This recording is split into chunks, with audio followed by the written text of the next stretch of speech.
बिस्मिल्लाहिर्रहमानिर्रहीम, अस्सलाम वालेकुम। लाइव डॉक्टर शाहिद मसूद के साथ मैं हूं सुमेरा सलीम। नाज़रीन, इलेक्शन कमीशन ने मखसूस नशिस्तों के हवाले से सुप्रीम कोर्ट के फैसले पर अमल दरामद का फैसला किया है। ताहम इलेक्शन कमीशन की लीगल टीम को हिदायत भी जारी की गई है कि अगर सुप्रीम कोर्ट के फैसले के किसी पॉइंट पर अमल दरामद में रुकावट है तो फौरन उसकी निशानदही करें। जबकि जुडिशल कमीशन ऑफ पाकिस्तान ने जस्टिस रिटायर्ड तारिक मसूद साहब और जस्टिस रिटायर्ड मजहर आलम साहब को सुप्रीम कोर्ट में एडहॉक जज मुकर्रर करने की मंजूरी दे दी है। इसके अलावा भी दीगर मौज़ूआत पर आज हम गुफ्तगू करेंगे। स्टूडियो में हमारे साथ मौजूद हैं डॉक्टर शाहिद मसूद। अस्सलाम वालेकुम डॉक्टर साहब। वालेकुम जी, आपको डॉक्टर साहब, वज़ीर दिफा ख्वाजा आसिफ साहब की जानिब से कहा गया है कि अगले चंद दिनों में आईनी ब्रेकडाउन का खतरा है।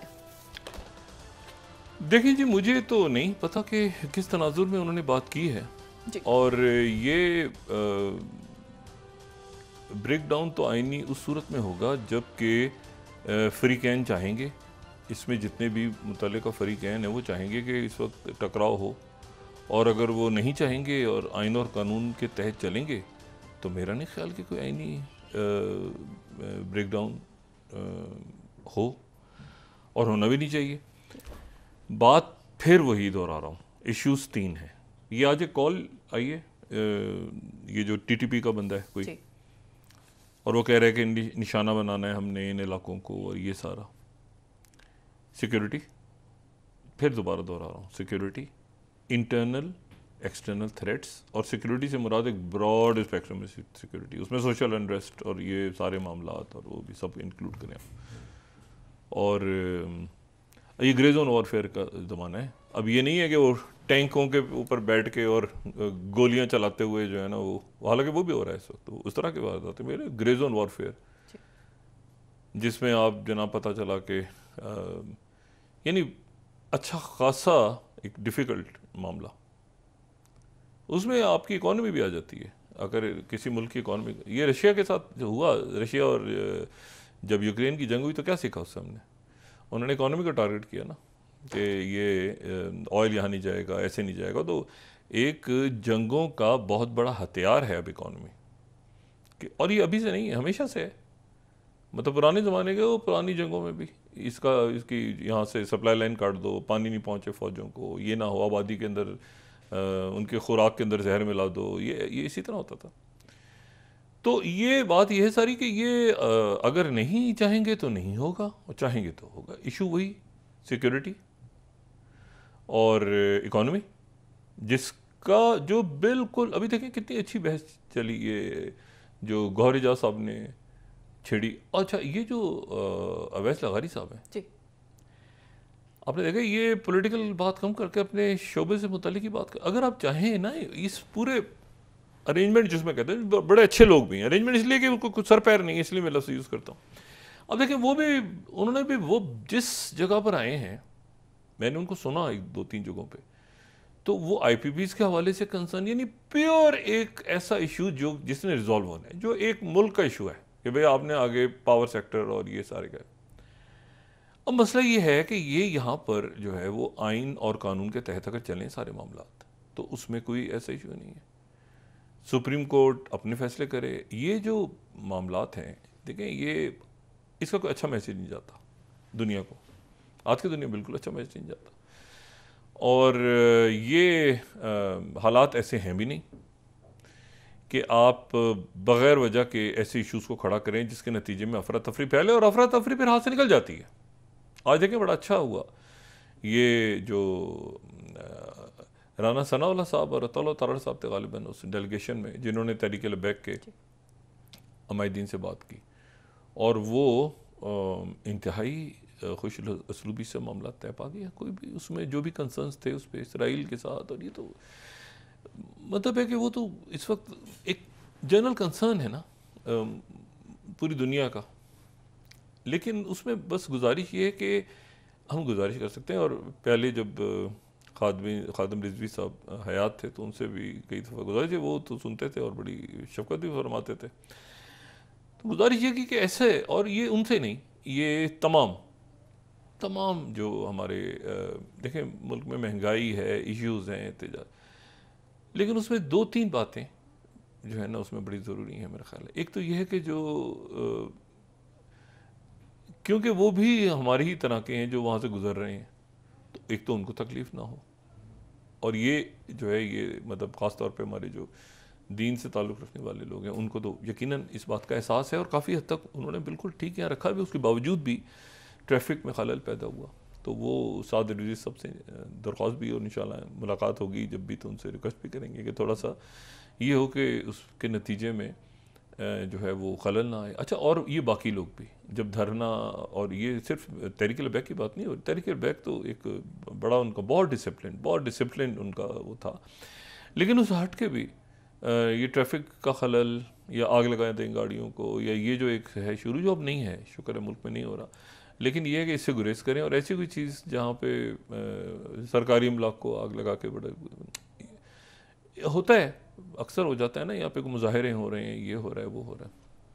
तो ये है कि उसमें गाड़ियों पे पथराव और ये सारी चीज़ें। तो अच्छा, मैं सिर्फ ये कह रहा हूँ कि ये ब्रेक डाउन जो है ना वो अब वो पता नहीं किस उसमें ख्वाजा आसिफ साहब बहुत जिम्मेदार हैं। इलेक्शन कमीशन ने आज जो उनका फैसला है तो उसमें उन्होंने यानी बड़ा मुनासिब फैसला उन्होंने कहा है कि भाई सीटें जाएंगी उधर, और हमने तो बिल्कुल उस पर अमल किया, क्योंकि अदालत ने कहा कि वो जिम्मेदार हैं, उन्होंने इंटरप्रिटेशन नहीं की, उन्होंने कहा जी हम तक जो पहुंची। अब इलेक्शन कमीशन में भी तो वकला बैठे होंगे ना, कोई लोग बैठे होंगे, वो उनके जो भी उनका अमला है, उन्होंने कहा जी हमें तो जो हमने इंटरप्रिटेशन की हमने अपने मुताबिक ठीक की। और ये है कि ये अभी तक जो मैंने समझा है इसको वो यही है कि जी सीट्स जो हैं वो पीटीआई की सीटें, क्योंकि उन्होंने जो सुप्रीम कोर्ट है उन्होंने कहा हुआ है कि 15 दिन के अंदर अंदर ये कर दिया जाए, तो इन्होंने फैसला करने पे कहा है कि ठीक है, तो ये उस पर अमल करेंगे। साथ ही ये कि कहीं रुकावट होगी तो वो मज़ीद रहनुमाई ले लेंगे, लेकिन 15 दिन के अंदर अंदर वो करना है, इन्होंने नोटिफाई करना है, तो सीटें गालिबन उधर चलेगी। इससे कोई ये कोई इशू नहीं है। देखिए आज मैंने मरीम नवाज साहिबा को सुना, इंतहाई काबिल एहतराम है मरीम नवाज, और मुझे बेनज़ीर भुट्टो साहिबा याद है। बेनज़ीर भुट्टो साहिबा के साथ ज़ाहिर है बहुत वक्त गुजरा, जैसे कि बेगम कुलसूम नवाज साहिबा के साथ इतना वक्त नहीं गुजरा, उनसे मुलाकातें बड़ी शफ़क़त फरमाती थी। और मियाँ नवाज शरीफ साहब के साथ जब चंद मुलाकातें हुई तो उनको बेगम कुलसूम नवाज साहिबा को कहीं से पता चल गया, और वो इस तरह हुआ कि एक दफ़ा जो है दुबई में मुलाकात हुई तो नवाज शरीफ साहब के साथ तो वो था कि नवाज शरीफ साहब सर्व वगैरह जूस वो खा ली थी, वो ज़बरदस्त किस्म की, तो वो मैंने अनार का जूस उठा लिया। तो अब उसके बाद वो जब भी मैं गया तो हमेशा मैंने नोट किया कि बेगम कुलसूम नवाज साहिबा ख़ास तौर पे उन्होंने बाकी चीज़ों अनार का जूस ज़रूर रखा होता था कि अगर मुझे वो पसंद है तो मैं, इतनी ज़बरदस्त खातून थी, अल्लाह ताला उनके दर्जात बुलंद। फिर मुझे बेनज़ीर भुट्टो आज बड़ी याद आई, बीबी के साथ तो बहुत बहुत वक्त गुजरा, और वो जो हैं वो आप देखें कि वो वापस आई थी पाकिस्तान जब जलावतनी ख़त्म करके, तो वो उसके बाद उन्होंने वो ज़ाहिर है कि पार्टी वगैरह 88 से पहले तो उन्होंने स्टडी सर्कल बना लिया था एक, जिसमें वो पढ़ाती भी थी, यानी अपनी पार्टी के कारकुनों को बाकायदा लेक्चर्स देते वहाँ जो है ना, बाकायदा कि ये इस तरह से होता है, इंटरनेशनल रिलेशन, सियासत, आगे पीछे, तो बाकायदा वहाँ पे एक स्टडी सर्कल बना हुआ था। नाहिद खान साहिबा और सफदर अब्बासी साहब और मुनव्वर सोहरवर्दी और ये पुरानी शख्सियात, तो उसमें जो है वो डॉक्टर ज़फ़र आरिफ भी थे उसमें, बाकी लोग भी थे। तो उसमें ये था कि बेनज़ीर भुट्टो साहिबा जब ये हुआ, बेनज़ीर भुट्टो साहिबा तैयार नहीं थी, बिल्कुल तैयार नहीं थी वजारत उज़्मा के लिए। बेनज़ीर भुट्टो साहिबा कोई वहाँ पे कोई MPA MNA तो नहीं थी उससे पहले, वो प्लेन क्रैश हो गया ज़िया-उल-हक साहब का, और ज़िया-उल-हक साहब का प्लेन क्रैश हुआ, और उनको वहाँ पे जनाब उस वक्त है कि असलम बेग साहब और तारिक, लेकिन मैं जो पॉइंट बता रहा हूँ कि उस वक्त जो है यानी नाज जरदारी साहब की तो शादी हो चुकी थी बीबी से, अब दोनों किसी किस्म की सियासत में ट्रेंड नहीं है, बीबी तो बिल्कुल भी नहीं है और जरदारी साहब भी नहीं है सियासत में ट्रेंड। अब प्लेन क्रैश हो गया, अब आप ज़रा सिचुएशन पे गौर करें आप, तो यहाँ पर ये फैसला हुआ कि इलेक्शन होगा, और फिर जाहिर है कि बात हुई बीबी से पहले कि भाई सामने मुतबादल, क्योंकि वो तो कुछ था ही नहीं, तो एक ऑपोजिशन भी IGI और ये सारा हुआ कि भाई बैलेंस रहे और ये रहे, और कहीं ऐसा ना हो कि कोई बीबी आके बदला लें, और ये एक तासुर था क्योंकि बहुत तल्ख तारीख थी ना, बहुत ज़्यादा तल्ख तारीख थी कि भाई भुट्टो साहब को फांसी हो गई, शाहनवाज भुट्टो आगे पीछे दाएं बाएं। लेकिन ये बड़ी अजीब सी बात है कि वो जब वज़ीर आज़म बनती हैं, वो बेनज़ीर भुट्टो साहबा उससे पहले कोई MPA कुछ भी नहीं, वो डायरेक्ट वज़ीर आज़म है ना। लेकिन आप उनका कंडक्ट देखें, आप उनका कंडक्ट देखें बीबी का, और इंतहाई पेचीदा सियासत, इंतहाई पेचीदा। IGA बनी हुई है, वो जनाब फतवे जारी हो रहे हैं, ये हो एक हंगामा बपा, क्योंकि बिल्कुल ज़िया-उल हक साहब का एक नज़रिया उनके दौर का, और साथ ही बेनज़ीर साहब, मतलब बिल्कुल होता है ना वो 360 नज़रियात। बेनज़ीर भुट्टो साहब ने जिस तरह वो कैरी किया है अपने आप को, फिर गवर्नमेंट गई, फिर दोबारा आगे पीछे दाएं बाएं IGA, लेकिन उनका मतलब मुझे नहीं पता कि उन्होंने कैसे ट्रेन हुई है, कि भुट्टो साहब के साथ ठीक है उन्होंने किया होगा कोई काम किया, मतलब मुझे नहीं पता कि कितना उन्होंने हैंड्स ऑन, मतलब उस वक्त भुट्टो साहब के दौर में भी कोई MNA या MPA तो नहीं थी वो, लेकिन उन्होंने कैसे। और उसके बाद जब ये अदालतों का भी नसीम हसन शाह साहब ने जो बहाल हो गई अदालत तो नहीं हुई बीबी की और इसकी, तो एक लफ्ज़ इस्तेमाल किया था सिर्फ कैंगरो कोर्ट्स कब भी। और ये जो 97 के इलेक्शन हुए थे, 1997 का जो इलेक्शन था, तो उसमें तो 17 सीटों के साथ बेनज़ीर भुट्टो साहब आ गई थी। सिंध में जो है वो मुस्लिम लीग नवाज की हुकूमत थी, मुस्लिम लीग नवाज की हुकूमत थी सिंध में। तो बात ये सारी कि ये वो आ गई और बैठ गई इलेक्शन के नतीजे कबूल करके बैठी रही। उससे पहले भी जब हुआ था मामला, जब 1993 वाला इलेक्शन था, तो उसमें भी कौन सा फेयर था वो इलेक्शन, बाद में IGA का, लेकिन वो बैठी आके असेंबली में और सियासत की उन्होंने। अब बात ये सारी कि मुझे तो बड़ी, आज मुझे ये देखें, आगे जाना है ना अगर सियासत में, तो ये वो तो गुजारिश ये है, मुअद्दबाना गुजारिश ये है, क्योंकि पूरी जमात है और उसका, तो बेनज़ीर भुट्टो साहब को स्टडी करें, और स्टडी करें और ये देखें कि किस तरह से आगे निकला जाता है। जब वो बेनज़ीर भुट्टो साहबा जब जलावतनी में भी थी, अभी मुल्क आने से पहले भी, तो आप देखें कि वो उनका जो कितनी ही सख्त तकरीर होती थी उनकी, लेकिन आप देखें कि वो उसमें अल्फाज का चुनाव जो है, तो बात ये सारी कि, और क्या कुछ नहीं हुआ उनके साथ। आप नोट करें ना, जो 90 की दिहाई है, लेकिन ये कि वो इस तरह तो अदालत, आइन, कानून, चीज़ें आगे पीछे दाएं बाएं, वो मतलब है कि वो वज़ीर आज़म बनी थी और बड़े बुरे हालात में बनी थी। यानी कोई ऐसा नहीं था कि कोई एक्सेप्टेबिलिटी है उनकी या नहीं, मतलब है कि इस्टेब्लिशमेंट में या इधर उधर, या उनको बहुत ज़्यादा पता है कि जजेस कौन से हैं, इलेक्शन कमीशन, लेकिन कैसे। तो बात यह है कि ये तो बड़ी अजीब सी बात जो उन्होंने, हम तो गुजारिश कर सकते हैं सिर्फ कि आइन और कानून के तहत चलें ताकि आगे जाएं आप। और इसमें जो है, क्योंकि सियासत में ये तो बिल्कुल एक डेड एंड है ना, कि इस तरह का जो है वो सिलसिला, ये तो डेड एंड पे आपने अपना कैरियर भी डेड एंड पे लेके जा रहे हैं ना आप। और दूसरी जो बात है वो ये है कि अच्छा बिलावल देखें, बिलावल खामोश है जी। वो इंतहाई मुताद ज़बान, इंतहाई, यानी होता है ना कि कौन सा लफ्ज़ कैसे किसके अदालतों के बारे में आगे पीछे दाएं बाएं चीज़ें वो बड़े तरीके के साथ इस्तेमाल कर रहे हैं। लेकिन थोड़ा सा मेरा ख्याल है एहतियात बरतनी चाहिए, और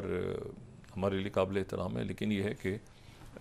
आगे जाने सियासत में तो आइन और कानून का मामला सारा, और ये ब्रेक डाउन देखें 1997 तो नहीं है, ये 1997 में ही हुआ था शायद, ये जो अटैक सुप्रीम कोर्ट 97-98 में शायद तभी हुआ था। उस वक्त तो मामला ये था कि उस वक्त तो बिल्कुल डिफरेंट हालात थे, वो हालात नहीं है अब तो हालात ये हैं कि आपने स्टेबिलिटी लानी है। और अभी आने वाले दिनों में मीशत ठीक करनी। 3 टारगेट को रख लें। देखिए मैंने आज ये बात की ना, ये ये जो उनकी बात की, वो तवानाई पे बात कर रहे हैं, वो कहीं और बात ही नहीं कर रहे।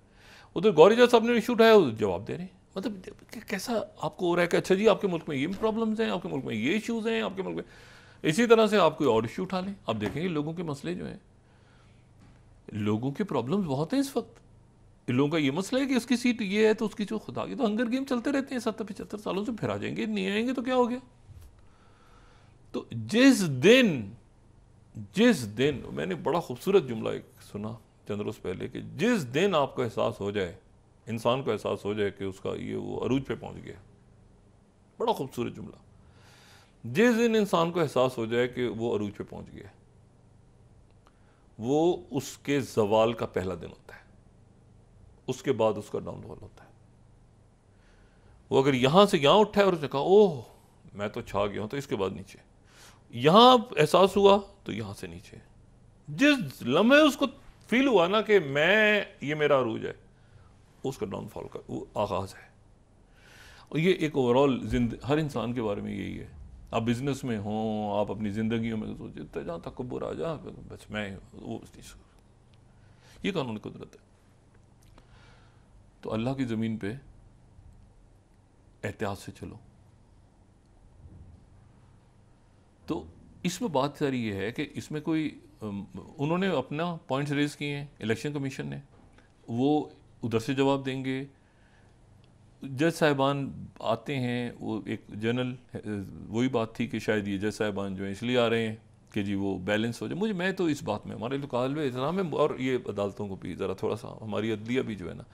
वो भी बराए करम थोड़ा सा इसको देखे इश्यूज़ को, कि मैसेज अच्छा नहीं जा रहा दुनिया में। और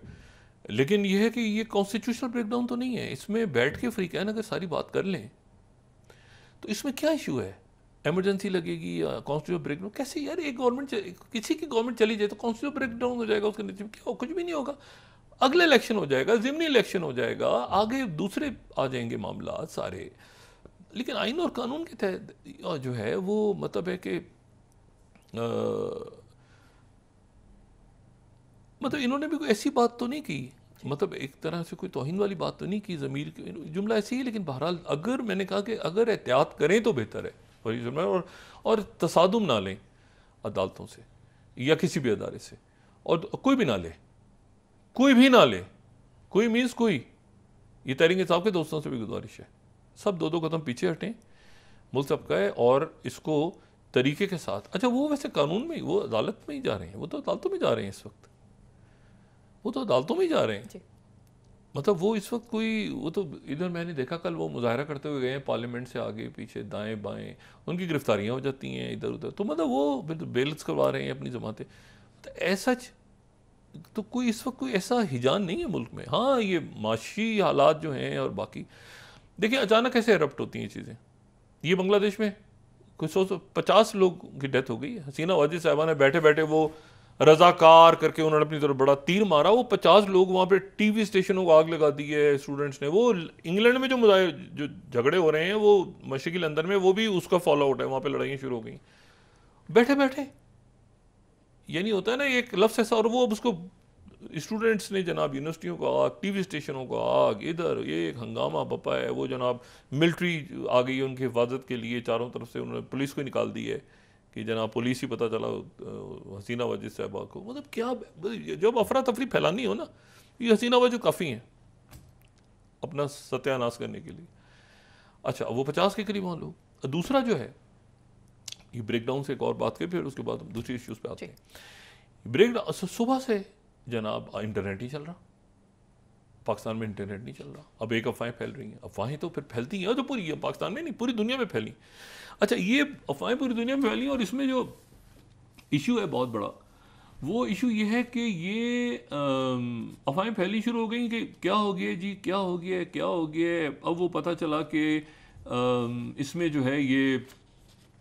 पता नहीं इंटरनेट बंद हो गया है, मुल्क में कुछ होने वाला है। ये पाकिस्तान में पूरी दुनिया का यही हाल है। अच्छा लेकिन पता ये चला बाद में कि ये सादा अल्फाज में, मैं कुछ डिटेल नहीं चाह रहा हूँ जो तो मैं समझाऊँ थोड़ा बहुत, जिन जिन टेलीफोन्स में, जिन जिन कंप्यूटर्स में जहाँ जहाँ पर माइक्रोसॉफ्ट विंडोज़ हैं, तो माइक्रोसॉफ्ट विंडोज़, और ये अभी का इशू नहीं है, ये जो 1985 से ये इसको बिल गेट्स निपट रहे हैं। वो पहला जो 1 आया था उसमें भी ये रौला था,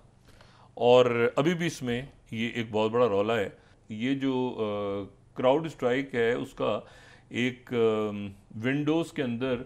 जो आप यूँ समझ लें कि एक जो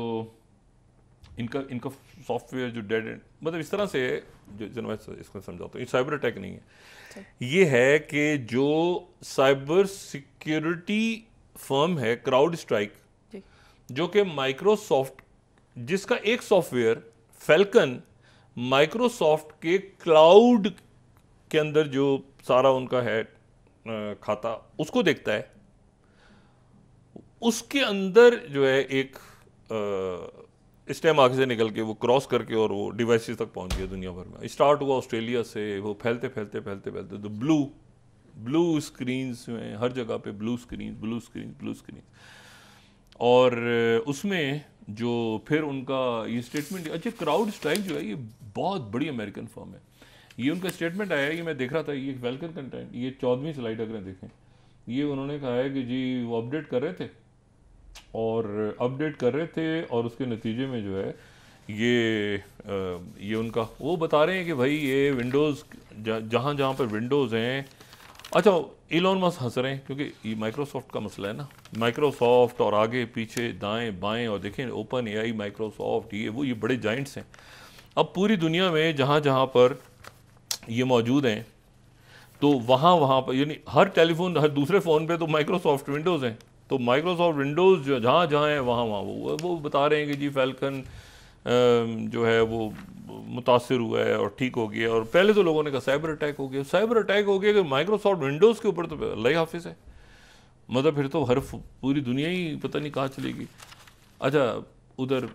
चाइना से भी आहिस्ता आहिस्ता हंसी की आवाज़ें आ रही हैं कि उनका मुतबादिल निज़ाम रखे हुए हैं उन्होंने,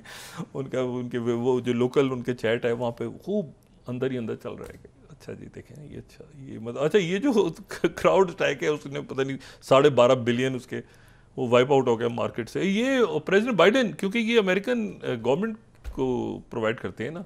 मतलब ये साइबर सिक्योरिटी फर्म है,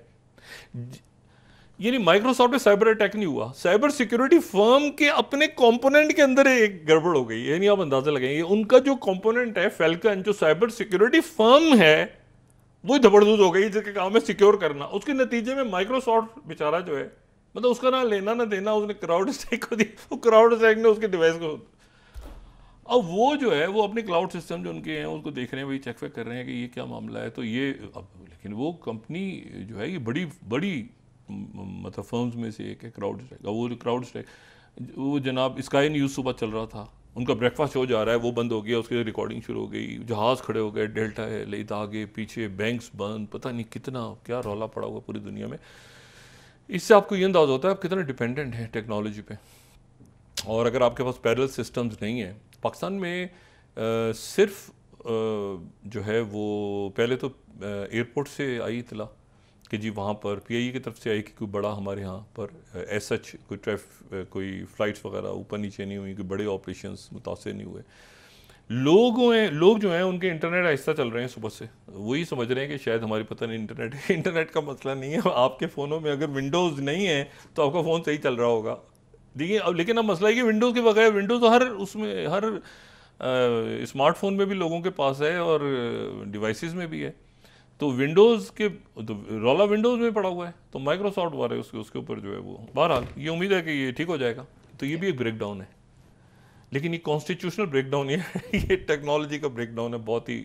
वाहियात किस्म का। ये हुआ था 2021 में, लेकिन 2021 में जो था ना इससे तो कारोबार लोगों के मुतासिर हुआ ना, इसको ये सबसे बड़ा इलॉन मस्क ने कहा है कि सबसे बड़ा टेक आईटी फेलियर है ये। अच्छा शायद सही कहा उसने, उसकी वजह यह है कि 2021 में जो हुआ था वो तो मेटा का हुआ था, जब ये व्हाट्सएप और ये फेसबुक और ये सारा, लेकिन सोशल मीडिया पूरी दुनिया का उलट पुलट हो गया था। लेकिन ये इस तरह से होना कि भाई माइक्रोसॉफ्ट विंडोज़ ही जो है गड़बड़ कर गई, तो ये मेरा ख्याल है कि ये भी एक मैसेज है पूरी दुनिया। जैसे मैं ये कहता हूँ कि मुझे नहीं पता कि ये अगर ताइवान पूरी दुनिया डिपेंड कर रही है ये आपकी जो आर्टिफिशियल इंटेलिजेंस और डाटा और डिवाइसेस और ये फ़ोन और सारा कुछ ताइवान के ऊपर। ताइवान के अंदर कोई मसला हो जाए, कोई जंग वंग छिड़ जाए या खुदा न खास्ता कोई कुछ भी हो जाए तो उसके नतीजे में ये पूरी दुनिया की जो सेमीकंडक्टर इंडस्ट्री है जो है ये सफ़र करेगी और क्या होगा आगे नोबडी नोज। तो इसीलिए बहरहाल अच्छा, तो एक तो ये मामला हुए दो तीन। तो गुजारिश है कि कॉन्स्टिट्यूशनल ब्रेकडाउन से पीछे हट के थोड़ा सा भी देखें क्या हुआ है। अब देखें ना, एक पैनिक सा हुआ और पैनिक है,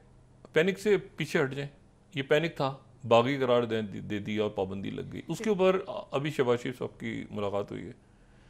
इस पर बिल्कुल आराम हो जा, चीज़ें होती हैं। कल हमने कहा ना उनका अतौला तारड़ साहब ने क्या किया, लेकिन आज अतौला तारड़ साहब नजर आए, धरना खत्म करवाने में ज़बरदस्त काम हो गया। इशू ये है सारा कि ये जैसे नहीं तय हुआ, पीपल्स पार्टी अपना इंटरनल इजलास पहले करेगी, मुस्लिम लीग नून पहले अलग करेगी, फिर तय होगा कि क्या ये आर्टिकल 6 लगेगा या नहीं लगेगा या क्या। बाकी आप कॉन्स्टिट्यूशन के तहत काम करके लोगों को डिलीवर करें, अल्लाह खैर सल्ला, जिसकी सीटें हैं, जिसका मैंडेट है, जो सारा सिलसिला है, कोशिश करें। बावजूद इसके कि सिस्टम नहीं चल रहा और नहीं चलेगा और ये गिर जाएगा खुद ब खुद ही गिरेगा, वो बड़ा भद्दे अंदाज में गिरेगा, क्योंकि ये वो बना हुआ है ना, अजीब सा बना हुआ है, इसका कोई सर पैर नहीं है। तो ये जो है ये अच्छा, अब आ जाएं कि जी उधर एक शख्स खड़ा हुआ जो है वो रक्स में झूम रहा है, ठीक है, रक्स में झूम रहा है, और दूसरा शख्स दूर कहीं उदास बैठा है और उसको जवाब भी नहीं दे पा रहा। अब जरा वक्फा लें, उसके बाद बात करें। ये जो है ना, ये इंतहाई एक अजीब व गरीब सा मंजर नजर आ रहा है, और वक्फा लें, उसके बाद बात करते हैं। जी नाज़रीन, वापस आते हैं एक छोटे से ब्रेक के बाद।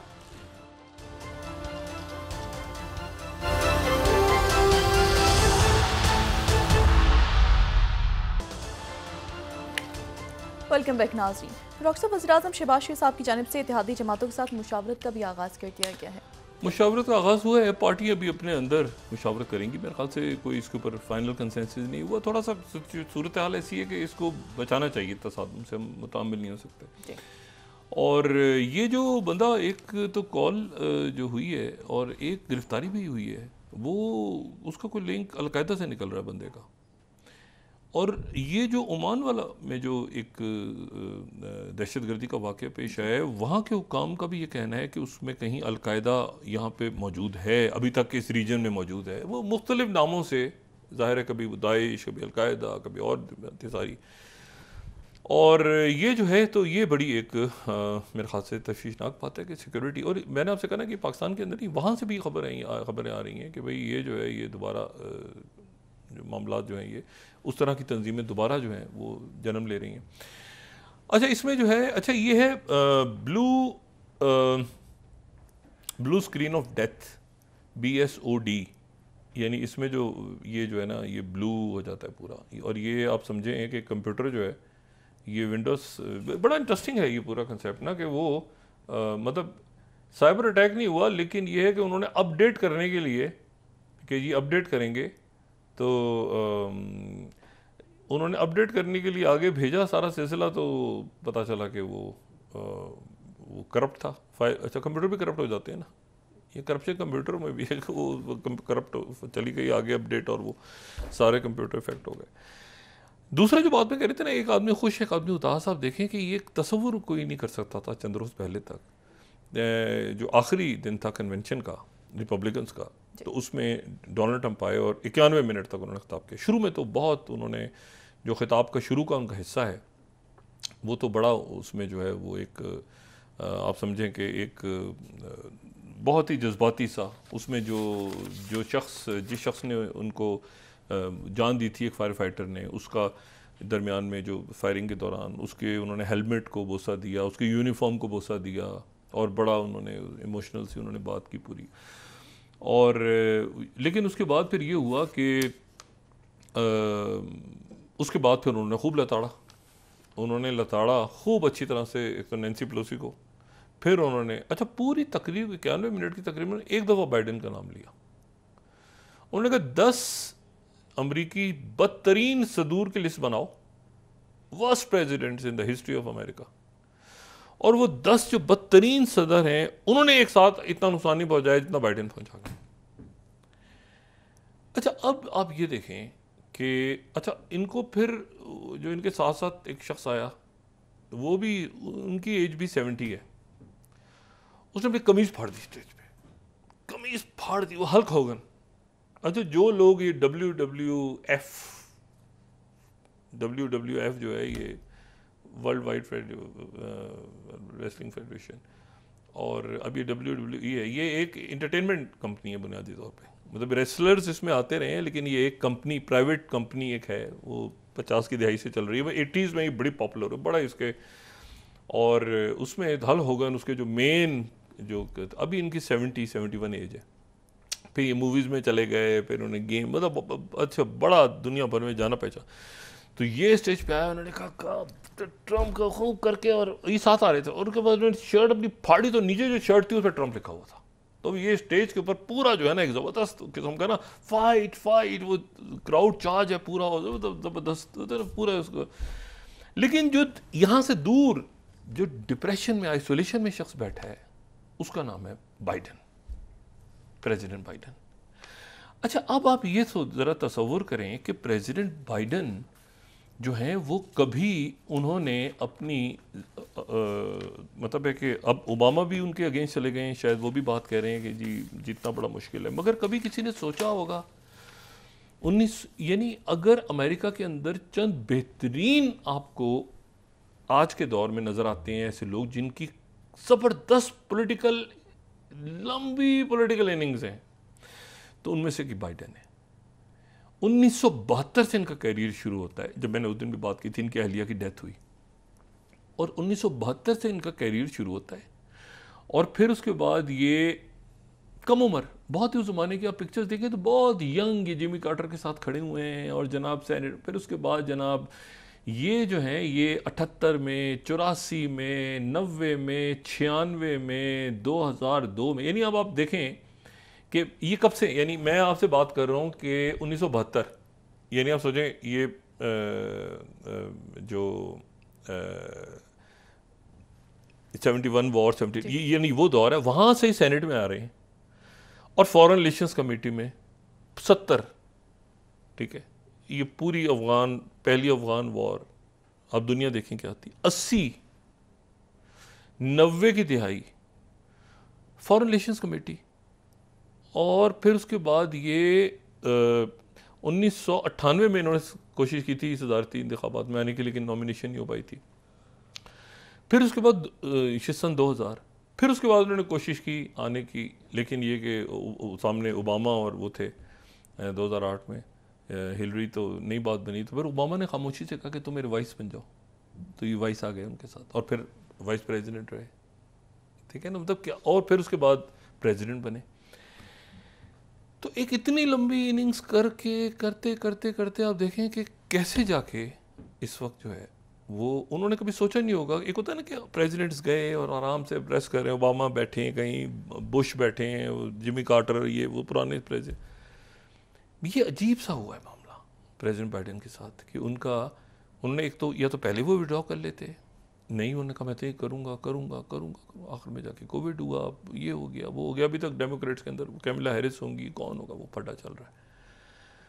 तो ये एक अजीब सा है, जो मैंने बात की थी ना कि अजीब एक कुदरत होती है कि कुछ सोच भी नहीं सकता था कि जी एक तो बाइडेन इस तरह परफॉर्म करेंगे, दूसरा ये कि वो निकल के मुकदमा ख़त्म होकर आगे तक पहुंच जाएंगे, और यानी ट्रंप, और उसके बाद जो है वो पूरी दुनिया अपना सारा सिलसिला कि भाई कैसे होगा, क्या होगा। और मैं आपको बताऊं एक बात मैंने पहले की थी, ये जो है इन्होंने आज वो बैनुल अक़वामी अदालत इंसाफ ने सुना दी, कह दिया इसके बारे में कि ये पूरा ये जो वेस्ट बैंक है और ये उन्होंने फैसला सुना दिया, उसको नहीं मान रहा नेतन्याहू, और वो नहीं मान रहा। नेतन्याहू जा रहा है अब अमेरिका, और अमेरिका में ज़ाहिर है कि अब पता नहीं प्रेसिडेंट बाइडेन से मुलाकात होती ही नहीं होती। वाइट हाउस कहना ये कि कैमिला हैरिस से तो होगी वाइस प्रेसिडेंट, और कांग्रेस से खिताब है। प्रेशर पूरी दुनिया का ही आ रहा है कि उससे पहले यहाँ पे सीज फायर। हुतीज़ ने दरमियान में, हुतीज़ वो यमन, उन्होंने वहाँ से मिज़ाइल चलाया और वो मिज़ाइल तल अवीव में गिराया के, तल अवीव के दरमियान, उस इलाके में जहाँ सारे सफारत खाने हैं, उस इलाके में जहाँ अमरीकी सफारत खाना है, उस इलाके में जहाँ पे होटल्स हैं। आयरन डोम तो छोड़ देना, सायरन भी नहीं बजे, सायरन्स भी नहीं बजे। वो तो एक बंदा मर गया है, कई बिल्डिंग्स हो गई, और ड्रोन आके गिरा है उनका मिसाइल ये यहाँ पे सेंटर ऑफ तल अवीव। अब कहाँ यमन, कहाँ तल अवीव? अभी में हिजबुल्लाह नहीं है, ये हमास भी नहीं है, ये यमन है। यमन से चला है, चलते चलते चलते चलते पता नहीं कितने उसने फासले तय किए हैं, वो भी करते करते तल अवीव पे गिर गए हुतीज़। ये अच्छा, अब मसला ये है, अब आप तसव्वुर करें कि ये अगर हुतीज़ के पास और आयरन डोम नहीं बजा, मतलब ये जो भी वजह से मुराद ये कि वो यानी उसने काम नहीं, फंक्शन नहीं किया। अब इसके ऊपर वो कह रहे हैं ह्यूमन एरर है, ह्यूमन एरर हुआ, ह्यूमन एरर। वो बंदे आए चुक के ले गए हमास वाले, ह्यूमन एरर। वो जो बंदा सो रहा था, ह्यूमन एरर। कमाल देखें, ह्यूमन एरर की वजह से वो आयरन डोम ना, हमारा आयरन डोम ज़बरदस्त है, ह्यूमन एरर की वजह से, मतलब एन उस वक्त वो मिसाइल कहाँ से चला, आप सोचें, हुतीज़ का है। अब मसला ये है कि ये यहाँ पर अगर मामला हो गया ख़राब, और मैं ये दोबारा कह रहा हूँ कि अगर ये सीज़फायर, ये जो है ना कि सीना फुला के घूम रहे हैं जनाब रफ़ा पे, और आज वहाँ पे ख़बरें आ रही हैं कि पोलियो फैल गया है, लोगों की बीमारियों से डेथ हो गई है, शुरू बच्चे मर रहे हैं सारे, और इन्होंने जो है बड़ी सख्त आज बयान दिया है हमास और इस्लामी जिहाद और बाकी पार्टियों ने, और PLO से कहा है कि वो जो मुआहदा हुआ था ओस्लो में, जो हुआ था, जो यासिर अरफात मरहूम ने किया था इसराइल के साथ, क्योंकि इन्होंने कह दिया ना कि 2 रियासती सोल्यूशन हम नहीं मानते, उन्होंने कहा वो मुआहदा तोड़ो। वो बेस उसकी यही थी कि 2 स्टेट सोल्यूशन, मुआहदा तोड़ो। अब PLO पे यानी महमूद अब्बास से मुआहदा अनाउंस करो कि तोड़ो, मुआहदा ख़त्म करो। अब ये देखें, मैं आपको बताऊं, अगर ये नहीं, ये जंग के बारे में कहते हैं कि व्हाट इज जंग, क्या है, इसकी डेफिनेशन ये होती है कि फेलियर ऑफ डिप्लोमेसी। ठीक है, अभी भी जो कह रहे हैं ना कि ये कॉन्स्टिट्यूशन ब्रेक डाउन हो जाएगा, मुल्क में ये हो जाएगा, वो हो जाएगा, ये एक अजीब सा सिस्टम जरूर बना है, मगर उसको कॉन्स्टिट्यूशनल के अंदर ही वो नहीं चल रहा ना सिस्टम, अगर तो उसी के रास्ते ढूंढ के, वरना तो वो तो फिर टकराव है, वो तो सबका नुकसान है। इसीलिए जो ये जो है ना बातचीत होना, बड़ा अच्छा मुशावरत हुई, ये बात हुई, वो पहले अनाउंसमेंट हो गई थी, ठीक है, उसको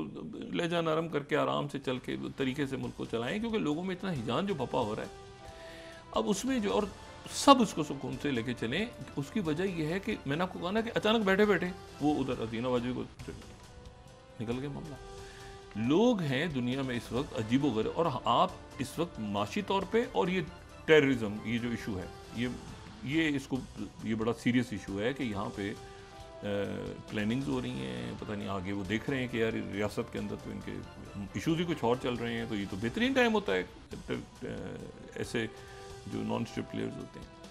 तो इसको ज़रा संभालें मामला को बराए करम। और इसमें जो है, ये मैं दोबारा जिस बात से डर रहा हूँ वो ये है कि अगर तो इसको इन्होंने डिप्लोमेटिकली, अभी तक तो मीडिएटर्स थे बीच में, कतर लगा हुआ है, सऊदी अरेबिया, पाकिस्तान भी उस ब्लॉक का हिस्सा है, और रशिया, चाइना, आगे पीछे, ये मामला ख़राब अगर हुआ तो आपका क्या ख्याल है कि वहाँ पर बाकी जो प्लेयर्स नहीं बैठे हुए रीजन में, और वो मैंने फिर कहा था ना कि ये यहाँ पर मसला अगर हल नहीं होता तो वो इधर ड्रैग कर लेंगे, वो इधर ही ड्रैग, अमेरिका अफोर्ड ही नहीं कर सकता, उनके उधर एम्बेसी के सर के ऊपर आके उधर हुतीज़ ने वो खुदा का तो पता नहीं कितने वहाँ पे जो है वॉरशिप्स खड़े हुए हैं, ये कि हुतीज़ ने तल अवीव पे मिसाइल मार दिया। मतलब है कि बात ये, यानी ये उनकी बंदरगाह पे नहीं, इलाज वगैरह भी तल अवीव पे मिसाइल गिरा दिया हुतीज़ ने। तो भाई मसला ये है कि इस वक्त ये मुज़ाकरात के ज़रिए बातचीत, और ये तो कत्लेआम हुआ, मुझे नहीं पता कि इसका क्या अल्टीमेटली क्या हल निकलेगा। अब वो डेडलाइन भी ख़त्म हो गई है इतने दिनों की, पहला फेज़ दूसरा फेज़, तो ज़ाहिर है वो बाइडेन साहब भी अब मामला, लेकिन ये कि इस दौरान अगर मौजूद तो है ना, वो एज अ प्रेसिडेंट मौजूद हैं, अगर उन्होंने सीज़ फायर नहीं करवाया, ये कह रहे हैं कि मैं गज़ा के अंदर ये करूँगा वो करूँगा, ट्रम्प आके हैं, लेकिन ज़ाहिर है वो प्रेसिडेंट तो नहीं है, वो तो ये मामला अगर ख़राब हो गए तो ये फिर ट्रम्प साहब जब के आते आते उनके हाथ में भी नहीं रहेंगे। इसलिए बराए करम इस जो एग्रीमेंट है इसके ऊपर फौरी तौर पे करवाएं इसको, और ये जो इनकी पार्लियामेंट ने करारदाद मंजूर की है कि जी इसमें जो है ये हम 2 रियासतों में यकीन नहीं करते, अब ये प्रेशर बढ़ना शुरू हो गया कि भाई अच्छा वो नहीं मानते तो आप माहदे तोड़ो। तो ये प्रॉब्लम जो है ये बहुत बड़ी एक इशू है गज़ा का, और मैं बार बार जो कहता हूँ कि जियो पॉलिटिक्स यहाँ से यूरोप संभाल रहा है अपने आप को, वो यूके ये बड़े ज़बरदस्त जो अगली उनकी लीडरशिप आई है ये दोबारा देख के पूरा, और वहाँ पे वो संभाल लेंगे। लेकिन ये है कि ये जो यहाँ पे कत्लेआम हो रहा है इसको कोई अफोर्ड नहीं कर सकता कि कंटिन्यू रहे। इसके ऊपर अब मेरा तो ख्याल था कि शायद हो सकता है नेतन्याहू के वहाँ पहुँचने से पहले पहले अमेरिका कुछ करे, अगर नहीं करता अमेरिका तो फिर यहाँ पर हालात काफ़ी ख़राब होंगे मशरिक़ वस्ता में और अफ्रीका में और बाकी दुनिया में, क्योंकि उसकी वजह ये है कि लोगों के अंदर ये एहसास होगा कि जी ये मीडिएटर शायद गड़बड़ कर रहे थे, हालांकि मीडिएटर्स गड़बड़ नहीं कर रहे थे, हमास की लीडरशिप मौजूद थी, बाकी लोग मौजूद थे, सारे मतलब है कि देखें ना पूरा फ्रांस इसमें बहुत सिंसियरली इन्वॉल्व था, यूके इन्वॉल्व था, वो यूनाइटेड नेशंस पूरी करारदादें मंजूर कर रही थी। तो ये बस नेतन्याहू और बाइडेन की जो मुजरिमाना इनकी जो आप समझें कि इन दो लोगों की ईगोस थी कि वो करो अच्छा ऐसे करो, अगले हफ्ते करूँगा, फ़ोन आज ये करूँगा, ये मुआहदा होगा, आगे वो करते तो ठुस पड़ा हुआ है बंदा कोविड के साथ, उसके लिए बेस्ट विशेज़। लेकिन ये जो कत्ल है जो एक खुरेजी है, इसका कैसे इसको एंड कराना है, तो हम अपने आप को तो संभालें खुदा का वास्ता। तो ये क्या रौला डाला हुआ है हमने मुल्क के अंदर। तो मेरी तो गुजारिश है कि ये सारे तब बैठ के, और अच्छी ये आज मशावरत भी बड़ा अच्छा हुआ है, ये इनकी मशावरत हुई है, ज़रदारी साहब और बागी वाला वाक़या ख़त्म कर रहे हैं और ये ख़त्म कर रहे हैं और वो बैन वाला और ये सारा। लेकिन ये है कि जो भी कुछ करना है उसके नतीजे में कोई मतलब है कि कोई हालात ख़राब नहीं होने चाहिए। मुल्क ऑलरेडी ख़राब हैं, लोग ऑलरेडी बेजार परेशान बैठे हैं,